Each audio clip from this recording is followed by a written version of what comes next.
नमस्ते मेरे प्यारे दोस्तों। ये आज का वीडियो मैं बना रही हूँ, ये जनहित में जारी वीडियो है। ये सबके लिए है कि आप सावधान रहिए, सतर्क रहिए और आपके आसपास के लोगों को ये वीडियो ज़रूर भेजिए, फॉरवर्ड कीजिएगा। इसका मेन एक रीज़न है कि कई बार हम लोग सुबह सुबह ऑफिस के और काम के सिलसिले में हम लोग गड़बड़ में होते हैं। तो ऐसे सिचुएशन में हमारे उस वक्त का कैसे लोग फ़ायदा उठा सकते हैं, इसका ये एक ज्वलंत उदाहरण है। तो आज मुझे सुबह एक कॉल आया।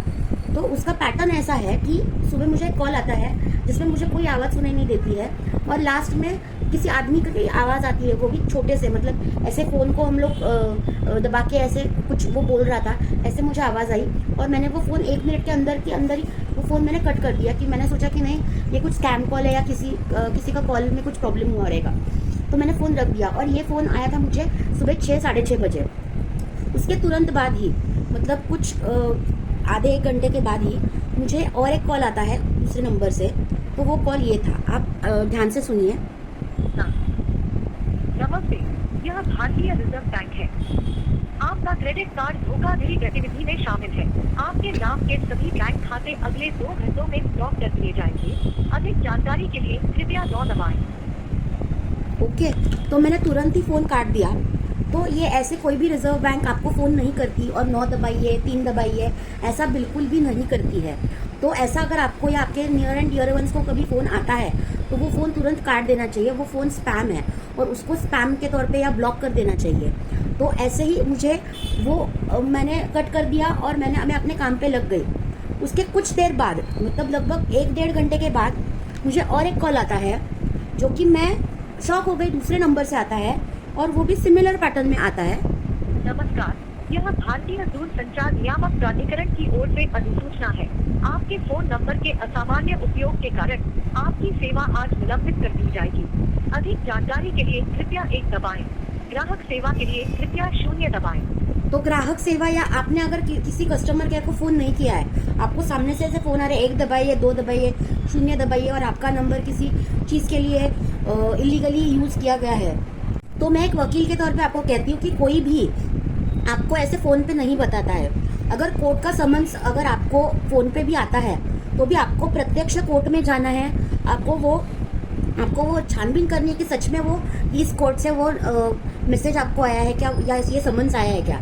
तो कोर्ट हो या कोई भी सरकारी काम हो, वो आपको लेटर देती है और उस लेटर से आपको उस जगह पे, उस ऑफिस में वो बुलाते हैं। आपको कोई फ़ोन कॉल नहीं आता। और अगर आपको फ़ोन कॉल भी आता है तो आपको जो भी करना है, आपको वो उस ऑफिस में जाके इंक्वायरी करनी है सबसे पहले। तो बटन 1 दबाए 2 दबाए ऐसा बिल्कुल भी नहीं होता है। तो इसीलिए मैं आप लोगों को कहती हूँ कि सावधान रहिए, सतर्क रहिए और ऐसे अननोन नंबर से अगर ऐसे कॉल्स आते हैं तो पैनिक ना होइए। कुछ दिनों पहले मुझे भी एक कॉल आया था जिसमें उन्होंने मेरे पापा के फेस का वर्णन बहुत अच्छे से किया और कहा कि वो बुजुर्ग है, वो 60 साल के ऊपर की उनकी उम्र है और वो उनका एक्सीडेंट हुआ है। तो मुझे उनको हॉस्पिटल में एडमिट करना है, तो आपको तुरंत ही 25,000 रुपये आप मुझे फ़ोन पे कर दीजिएगा। ये मैं आपको नंबर भेज रहा हूँ, उसमें आप कर दीजिएगा, मतलब ताकि आपके पापा को अच्छे से ट्रीटमेंट हो जाए। मैं आपको बाद में एड्रेस भेज देता हूँ।